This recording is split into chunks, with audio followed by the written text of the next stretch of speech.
કલોલ શહેરના સેરીસા ગામમાં નકલી બોગસ ડોક્ટર ગેરકાયદેસર રીતે દવાખાનું ચલાવતો હોવાનું સામે આવ્યું છે। શહેરમાં વધી રહ્યું છે બોગસ ડોક્ટરોનું પ્રમાણ।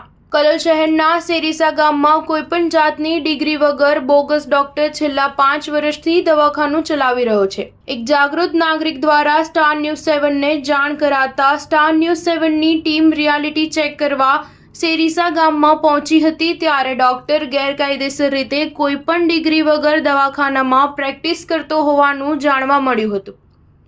આ ડોક્ટરનું નામ અમૃત દેસાઈ જાણવા મળ્યું, જે ડોક્ટર બનીને ગામની ભોળી જનતાના સ્વાસ્થ્ય સાથે કરી રહ્યો છે ચેડા। સ્ટાર ન્યૂઝ 7ની ટીમ દ્વારા બોગસ ડોક્ટર અમૃત દેસાઈને પૂછવામાં આવ્યું, ત્યારે ડોક્ટર અમૃત દેસાઈ ખુદ કેમેરા સામે સ્વીકાર્યું કે મારી પાસે કોઈ પણ જાતની ડિગ્રી નથી। હું વામદ સ્થિત ડોક્ટર બાબુભાઈ નાયકના કહેવાથી આ દવાખાનું ચલાવું છું। આ બોગસ ડોક્ટર બેફામપણે ઇન્જેક્શન અને દવાઓ પણ આપી જનતાના સ્વાસ્થ્ય સાથે ચેડા કરી રહ્યા છે। કોણ છે આ બાબુભાઈ નાયક? શું એમની પાસે ડિગ્રી હશે કે કેમ?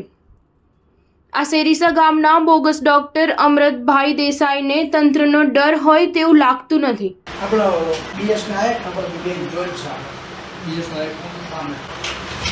નાયક જોડે શું ડિગ્રી છે? એમબીબીએસ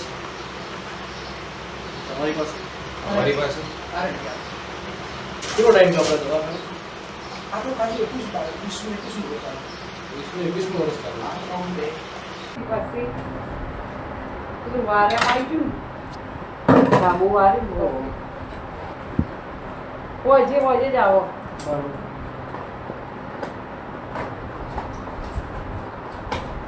આવી હતી મૂકી ગઈ।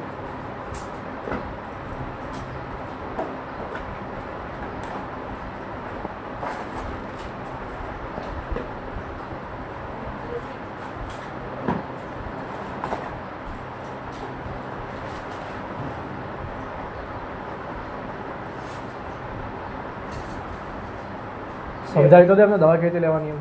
બે ટાઈમ સવાર સવારનું અચ્છા પછી ના માટે તો આવું પતી જાય। ઓ ભાઈ બતાવી દીધું। દવા આપી તો કોઈ ચિઠ્ઠી ભરાઈ નહીં આપતા આપણે ના બસો જણા હું તમારે કોન્ટેક્ટ કરી લઈશ।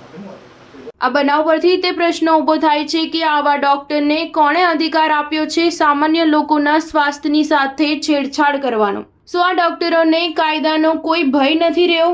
જેમ કે તંત્ર આવા બોગસ ડોક્ટરને સાવરતું હોય એવું લાગી રહ્યું છે। શું તંત્ર આવા બોગસ ડોક્ટર ઉપર કાર્યવાહી કરશે કે મોટી ઘટના બને તેની રાહ જોશે? સ્ટાર ન્યૂઝ 7 હંમેશા સચ્ચાઈની સાથે।